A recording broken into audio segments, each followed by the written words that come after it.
పశ్చిమ గోదావరి జిల్లాలో చోరీ కేసును ఛేదించిన పోలీసులను డీఎస్పీ రఘువీర్ విష్ణు అభినందించారు.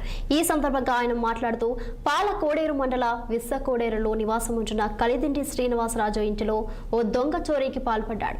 ఇంటి తాళాలు పగలగొట్టి బీరువాలో ఉన్న నగలు డబ్బలను ఎత్తుకెళ్లారు. దొంగతనానికి పాల్పడిన నిందితుడు దుర్గారావును పాలకోడేరు పోలీసులు పట్టుకుని చోరీకి గురైన నగలు డబ్బులను రికవరీ చేశారు. నిందితుడిపై ఏపీ తెలంగాణలో ఇప్పటి వరకు 145 కేసుల్లో ముద్దాయిగా ఉన్నాడని తెలిపారు. ఈ కేసుని చాకచక్యంగా ఛేదించిన పాలకోడేరు ఎస్ఐ రవివర్మ వారి సిబ్బందిని డీఎస్పీ రఘువీర్ విష్ణు అభినందించారు.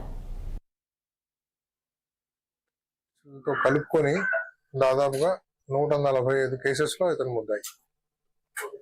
సో 145 కేసెస్ ఉండడం అంటే ఒకసారి అక్కడ మచిలీపట్నం పోలీసు వాళ్ళతో మళ్ళీ కాంటాక్ట్ చేసి స్టేట్ లో మెసేజ్ పంపించిన తర్వాత ఇంకా ఎక్కడైనా ఏమైనా కేసులు ఉన్నాయని విచారిస్తే అప్పుడు Penamaluru police station, Kaikaluru police station, Kalahasti ఇవి మనకు వాళ్ళ కాంటాక్ట్ లోకి వచ్చి మనకు తెలిసినటువంటి కేసెస్ ట్రేస్ చేసిన కేసెస్. ఇవి కాకుండా ఇంకా చాలా కేసెస్ లో ఆయన ఇన్వాల్వ్ అయి ఉంటాడు. ప్రస్తుతానికి మనం నిన్న అరెస్ట్ చేశారు కాబట్టి నిన్న 3 గంటలకు అతను మన కోర్టులో ప్రొడ్యూస్ చేయాలి.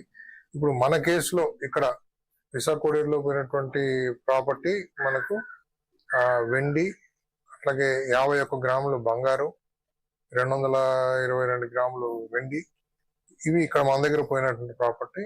అలాగే కైకలూరు, పెనమలూరు ఈ 2 పోలీస్ స్టేషన్ లో కూడా కొంత వెండి